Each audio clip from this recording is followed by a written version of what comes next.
Hai Gochanity, wah gimana nih kabar kalian semua? Saya pastikan kita semua dalam keadaan yang sehat dan dalam penyertaan Tuhan. Saya juga mau mengucapkan welcome to our online service bagi kalian yang baru mengikuti ibadah online kami. Dan jangan lupa untuk follow sosial media kami untuk mengetahui info terbaru dari Gocha United. Nah, sebelum memulai acaranya, pastikan kalian sudah mengikuti tata acaranya dan kalian ikuti dari awal hingga akhir ibadah. Welcome to the Life Church. Puji nama Tuhan, Shalom, haleluya. Kita diberikan kesempatan untuk kita dapat beribadah sore hari ini, amin. Mari teman-teman, sebelum kita memulai ibadah youth sore hari ini, mari kita bersatu di dalam doa.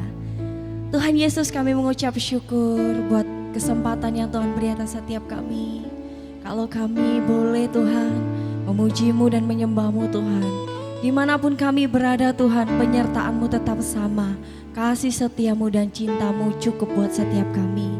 Dan sore hari ini Tuhan, kami mau mengagungkan namamu sebab kami terima kekuasaan itu daripada Engkau. Terima kasih Tuhan Yesus. Hanya di dalam nama Tuhan Yesus. Haleluya. Amin. Berikan suara-suara untuk Tuhan Allah kita.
Dimanapun kami berdiri Tuhan, kemanapun kami pergi, mukjizat-Mu akan selalu ada bagi setiap kami. Sebab kami ini adalah kepunyaan-Mu Tuhan. Kami ini adalah milik-Mu sampai selamanya Tuhan. Sampai selamanya.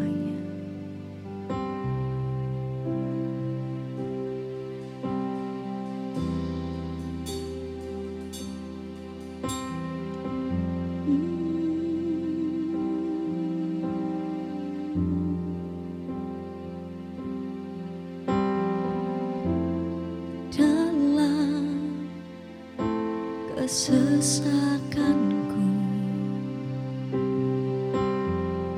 Kau beri kedamaian-Mu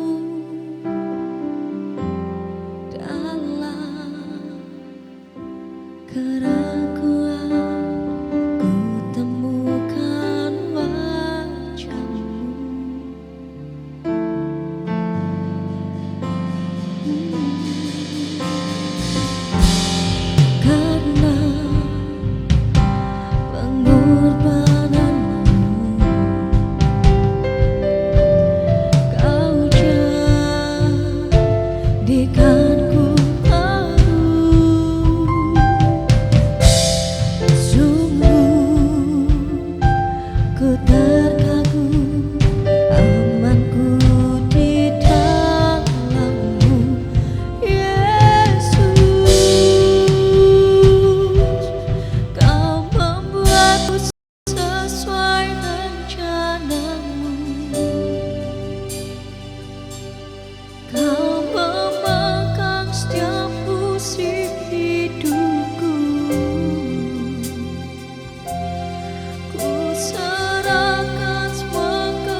kepunyaan-Mu. Dan kami tahu kami berharga bagi-Mu Tuhan. Itu sebabnya Tuhan, hari ini Tuhan, kami mau Tuhan untuk lebih lagi dan lebih lagi untuk mengenal-Mu melalui kebenaran dari firman-Mu Tuhan. Kamu memberkati setiap kami agar kami selalu siap, agar kami selalu sigap Tuhan. Dan juga Engkau memberkati hamba-Mu yang akan menyampaikan firman-Mu. Kami percaya Engkau berotoritas atas hamba-Mu. Terima kasih Tuhan. Kami siap hanya di dalam nama Tuhan Yesus Kristus. Haleluya. Amin. Shalom, jemaat youth dari GBI Leader Blessing yang sudah dipanggil dengan Gocha United. Saya mengucapkan banyak terima kasih untuk sekali lagi teman-teman memberikan kesempatan kepada saya untuk menyampaikan kebenaran firman Tuhan. Saya mau memperkenalkan diri saya terlebih dahulu, mungkin ada beberapa teman yang belum mengenal saya. Nama saya adalah Mika Christian, saat ini saya juga melayani di Departemen Pemuda dan Anak GBI Kota Surabaya, dan juga saya berjemaat di gereja lokal di GBI Berkat Bagi Bangsa. Senang sekali kalau saya bisa menyampaikan kebenaran firman Tuhan. Saya rindu setiap firman Tuhan yang disampaikan ini sungguh datang daripada Tuhan dan dapat menjadi berkat bagi kita semua. Mari teman-teman terlebih dahulu, siapapun yang menyaksikan tayangan ini, bersama-sama kita berdoa. Bapa di surga, hamba-Mu mengucap syukur Tuhan. Setiap kami mengucap syukur Tuhan. Kalau hari ini kami Tuhan berikan kesempatan untuk kami bisa mendengarkan firman Tuhan, suatu anugerah yang besar yang sudah Tuhan berikan pada setiap kami. Kami bersyukur untuk segala kebaikan Tuhan. Kami mau mendengarkan hati kami mau mendengarkan dengan sungguh-sungguh setiap firman Tuhan yang akan disampaikan. Terpujilah nama-Mu Tuhan, berkati hamba-Mu Tuhan, tolong hamba-Mu supaya hamba-Mu dapat menyampaikan isi hati-Mu bagi setiap jemaat-Mu Tuhan. Terpujilah nama-Mu, dalam nama Tuhan Yesus kami berdoa dan mengucap syukur. Amin, amin.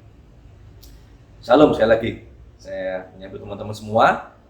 Saya mendapatkan tema untuk sampaikan pada hari ini, yaitu tentang hidup yang berkenan. Ketika saya mempelajari tentang hidup yang berkenan, saya coba mencari ada beberapa tokoh yang dikatakan hidupnya berkenan di dalam Alkitab. Paling tidak ada 3 tokoh yang dikatakan hidupnya berkenan. Itu tertulis sangat jelas di dalam Alkitab. Yang pertama yaitu adalah Henokh. Ya. Catatan ini tertulis di Ibrani 11 ayat 5. Dikatakan begini. Karena iman Henokh terangkat supaya ia tidak mengalami kematian dan ia tidak ditemukan karena Allah telah mengangkatnya. Sebab sebelum ia terangkat, ia memperoleh kesaksian bahwa ia berkenan kepada Allah. Itu pribadi yang pertama dikatakan sebagai pribadi yang berkenan kepada Allah.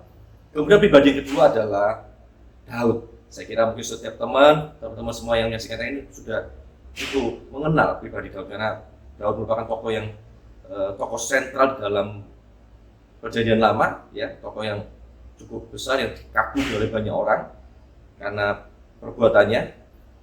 Dikatakan di Kisah Para Rasul 13 ayat 22, setelah Saul disingkirkan, Allah mengangkat Daud menjadi raja mereka. Tentang Daud, Allah telah menyatakan, aku telah mendapat Daud bin Isai, seorang yang berkenan di hatiku dan yang melakukan segala kehendak. Itu pribadi yang kedua yang dikatakan pribadi yang berkenan kepada Allah. Dan pribadi yang ketiga, saya kira kita semua tahu siapa dia, yaitu Yesus.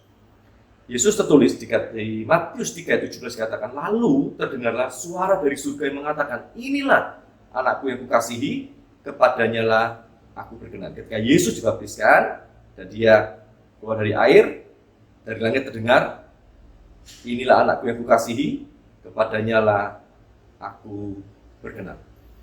3 pribadi ini adalah pribadi yang luar biasa yang tertulis di dalam Alkitab. Dengan segala perbuatan mereka, tingkah laku mereka, kita bisa melihat bahwa mereka adalah pribadi yang berkenan. Meskipun kalau kita melihat dari cerita dari Daud, seorang raja Israel, ya dia tidak luput dari kesalahan-kesalahan, bahkan kesalahan yang dilakukan Daud luar biasa, kesalahan yang sungguh jahat. Dia mengawini istri orang, bahkan suaminya dikirim ke medan perang, ditaruh di barisan paling depan supaya terbunuh. Itu suatu kejahatan yang direncanakan. Ini sungguh-sungguh keterlaluan.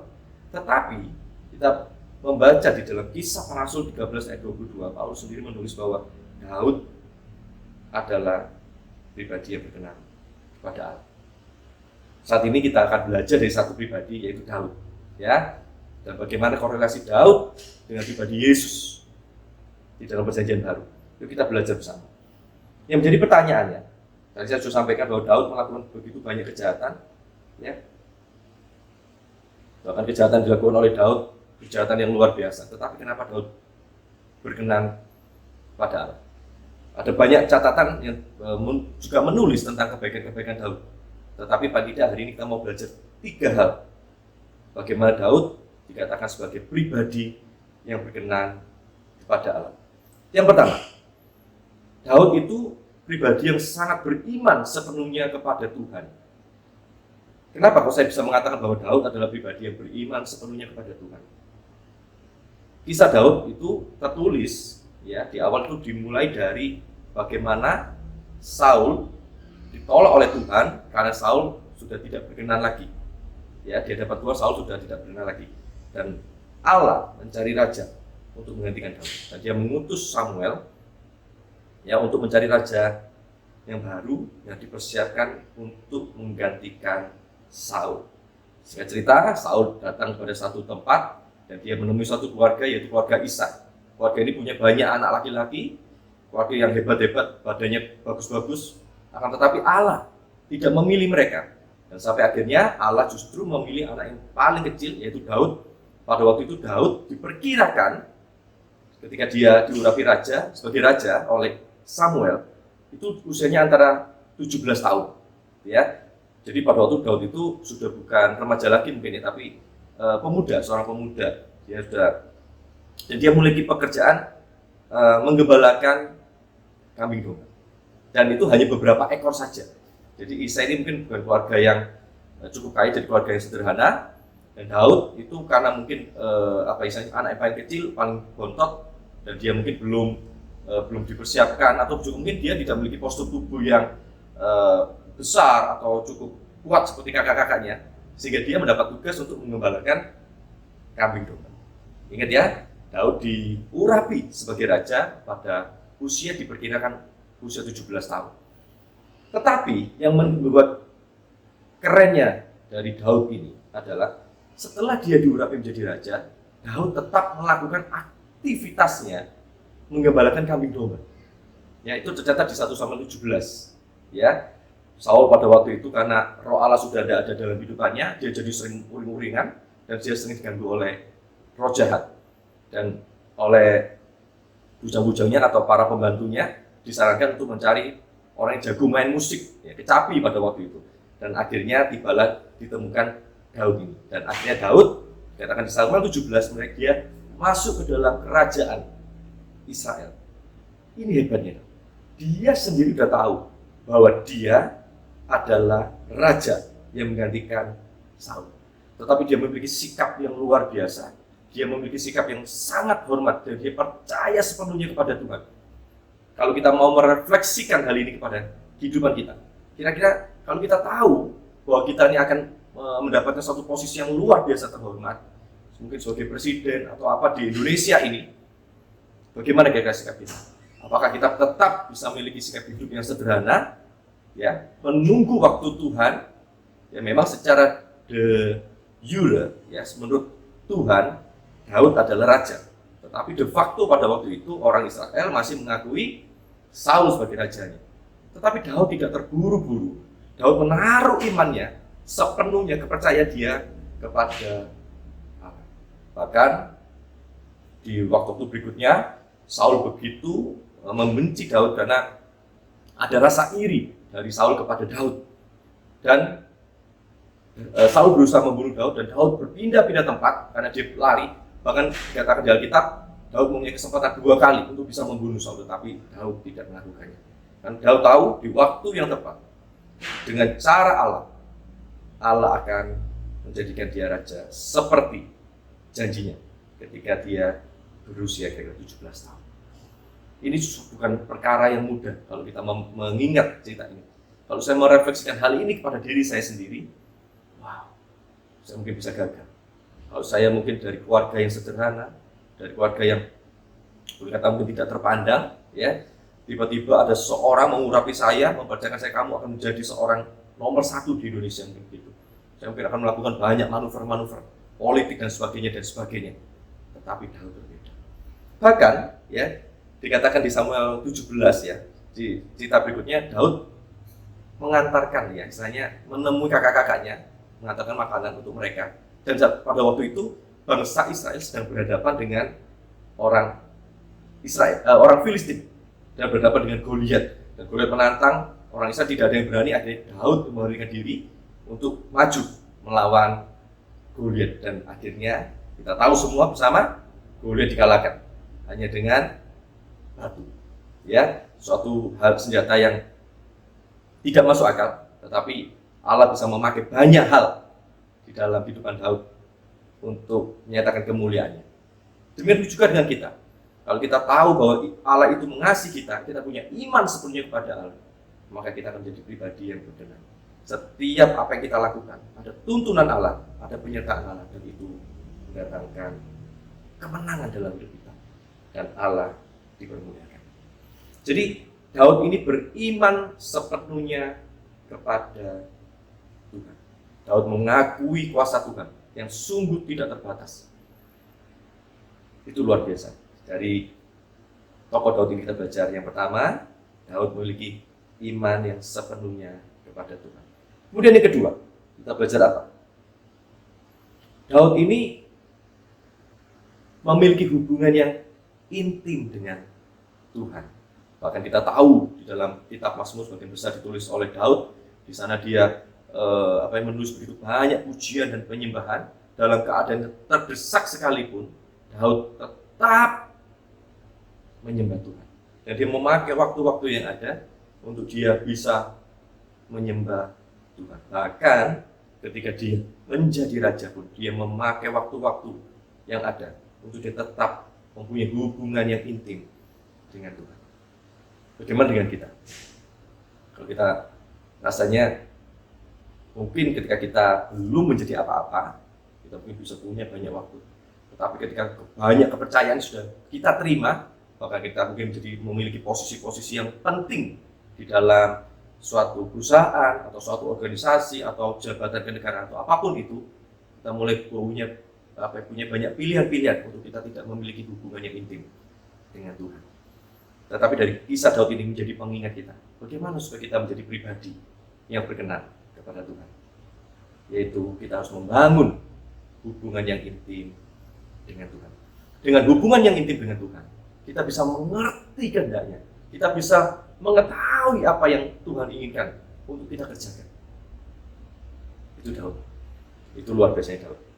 Bahkan ketika Daud sendiri pun, ya, diputuskan untuk tidak memiliki hak, ya kira-kira seperti itu, untuk membangun bait Allah, Daud tidak menjadi kecewa. Daud tetap memiliki kesadaran bahwa Allah itu berdaulat. Bahkan dia menyediakan begitu banyak hal untuk diserahkan kepada anaknya Salomo, supaya itu bisa menjadi alat atau bahan untuk membangun bait Allah. Karena dia begitu mengasihi Tuhan. Bahkan di bagian ayat di dalam Perjanjian Lama dikatakan Daud itu menari-nari. Bahkan dia dikatakan hampir telanjang ketika tabut Perjanjian Allah dibawa menuju ke Yerusalem. Daud tidak malu, bahkan dia ditertawakan oleh istrinya, tetapi Daud tetap memuji dan menyembah Tuhan. Sejak menjadi gembala sampai dalam pelarian, Daud senang menyanyikan puji-pujian kepada Tuhan. Karakter penyembah inilah yang menyenangkan hati Tuhan. Mari, karakter penyembah ini juga menjadi bagian di dalam hidup kita. Kita memiliki hubungan yang intim dengan Tuhan setiap hari, setiap waktu. Kalau kita memiliki waktu-waktu yang ada, kita mau bangun waktu-waktu komitmen, itu kita bisa menyembah Tuhan, memuji Tuhan, sebagaimana yang sudah Daud lakukan. Kemudian yang ketiga apa? Daud itu adalah satu hal yang sangat menonjol, karakter yang sangat menonjol dari Daud adalah rendah hati. Kita tahu bersama, Daud melakukan kesalahan, dia mengawini istri orang dan mengirim suaminya ke medan perang sehingga terbunuh. Tetapi ketika dia ditegur atas dosanya, Daud dengan segala kekuasaannya dia bisa mengelak, bisa melakukan banyak hal, manuver-manuver politik untuk menutupi kesalahannya. Tetapi Daud tidak seperti Saul. Ketika Saul ditegur oleh Samuel, dia menjadi banyak sekali dalih yang dia bisa lakukan untuk membenarkan ketidaktaatannya. Tetapi ketika Daud ditegur untuk dosanya, apa yang dilakukan oleh Daud, dia dengan rendah hati minta ampun. Dia berdoa untuk anak yang dikandung, tetapi ketika anak itu meninggal, Daud tetap bisa mengucap syukur bahwa sesungguhnya Tuhan itu baik. Dari kisah-kisah ini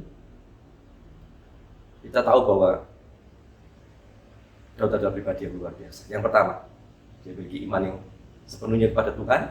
Yang kedua, dikatakan apa? Dia punya hubungan yang intim dengan Tuhan. Dan yang ketiga, dia memiliki sikap yang rendah hati. Bahkan dikatakan di 2 Samuel 7 ayat 18, siapakah aku ini ya Tuhan Allah, dan siapakah keluargaku, sehingga Engkau membawa aku sampai sedemikian ini. Kata Daud ini bisa jadi teladan yang baik untuk setiap kita menjalani kehidupan. Saya kira setiap kita tidak bisa luput dari yang namanya kesalahan dan dosa, karena dosa itu melekat dalam hidup kita, menjadi natur dalam hidup kita. Tetapi mari kita mau belajar dari Daud, yaitu rendah hati. Cara hidup Daud ini menjadi teladan hidup yang luar biasa dari setiap kita. Yuk kita mau minta Tuhan untuk kita memiliki kesanggupan untuk kita bisa tetap rendah hati ketika ada teguran yang masuk dalam kita, dan kita mau bertobat sebagaimana yang sudah Daud lakukan. Teladanan Daud ini, kalau kita tarik ke dalam perjanjian baru, yaitu kepada pribadi Yesus. Yesus juga memiliki ketiga hal ini. Yesus memiliki iman yang sepenuhnya. Yesus menunggu waktu yang tepat untuk dia bisa menyatakan karakter ilahinya kepada dunia. Yesus saya kira dengan keilahiannya, dia 100% manusia dan 100% Allah. Di waktu anak-anak pun dia mungkin bisa menyatakan bahwa dia adalah Tuhan, tetapi dia memiliki iman sepenuhnya kepada Tuhan.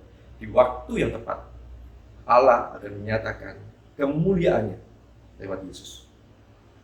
Dia sebagai anak, dia begitu taat kepada Bapaknya, bahkan dia taat sampai mati di atas kayu salib. Iman yang begitu kuat dimiliki oleh Yesus. Yesus juga memiliki hubungan yang intim dengan Tuhan. Pagi-pagi hari dia berdoa, dia bersekutu dengan Bapaknya. Padahal dia Tuhan, tetapi dia tetap memberikan teladan hidup untuk dia bersekutu dengan Bapaknya. Sebagai anak, dia berdoa kepada Bapa. Bagaimana dengan kita? Apakah kita mau memiliki teladan seperti Daud dan Yesus? Mari kita ikuti teladannya supaya kita hidup berkenan. Dan Yesus pun memiliki suatu karakter yang rendah hati. Bahkan Yesus sendiri mengatakan, datanglah yang letih lesu dan berbeban berat, karena aku ini lemah lembut dan rendah hati. Kita bayangkan seandainya Yesus ini bukan pribadi yang rendah hati, saya bisa membayangkan bagaimana keadaan kita hari ini. Dia tidak mau taat kepada Bapaknya, bahkan taat sampai di atas kayu salib untuk menebus dosa kita. Saya percaya hidup kita akan mengalami banyak kekacauan. Dosa akan begitu luar biasanya bekerja di dunia ini. Dan kita tidak bisa berdaya untuk menolaknya. Dan tanpa kasih karunia dari Allah, kita tidak bisa menang melawan dosa. Kita bersyukur kalau ada teladan Daud di dalam perjanjian lama, dan ada teladan Yesus untuk menjadikan kita orang-orang yang berkenan kepadanya. Bersyukur teman-teman semua, kalau sampai hari ini kita ada, ayo mari kita mau belajar bersama-sama. Biarlah firman Tuhan yang disampaikan pada saat ini itu bisa menjadi kekuatan, bisa menjadi teguran. Kalau kita mungkin sudah mulai jauh dari Tuhan, kalau kita mulai tidak memiliki hubungan yang intim dengan Tuhan, bagaimana waktu-waktu saat teduh kita, bagaimana waktu-waktu kita membaca firman Tuhan, kita sudah mulai mengabaikannya. Ayo segera kembali. Setiap kita percaya bahwa orang-orang yang berkenan di hadapan Tuhan akan mengalami banyak hal-hal yang baik di dalam hidup ini. Kita mungkin tidak luput dari kesulitan, tetapi tangan penyertaan Allah itu akan terus ada dalam hidup kita. Bahkan dikatakan di 2 minggu lalu, orang yang berkenan pada Tuhan tidak pernah akan ditinggalkan jatuh dan tergeletak. Bersyukur setiap kita hari ini sudah menerima kasih karunia dari Allah. Mari kita mau membentuk hidup yang penuh tanggung jawab untuk kita melakukan hal-hal yang baik supaya hidup kita menyenangkan hati Tuhan. Mari bersama-sama kita berdoa. Bapa di surga, tahu Tuhan, untuk hidup berkenan kepadamu bukan hal yang mudah. Tapi aku rindu Tuhan, hidupku menyenangkan hatimu. Aku mau Tuhan melalui hidupku Tuhan, Engkau dipermuliakan. Aku mau berkenan kepadamu. Bukan supaya aku diberkati, bukan supaya aku menikmati banyak hal baik. Bukan hanya seperti itu Tuhan, tetapi aku jauh lebih daripada itu Tuhan. Aku mau menyenangkan hatimu. Aku rindu melalui hidupku Tuhan, Engkau dipermuliakan. Melalui apa yang aku lakukan Tuhan, Engkau ditinggikan Bapa. Sehingga Tuhan banyak orang akan diselamatkan.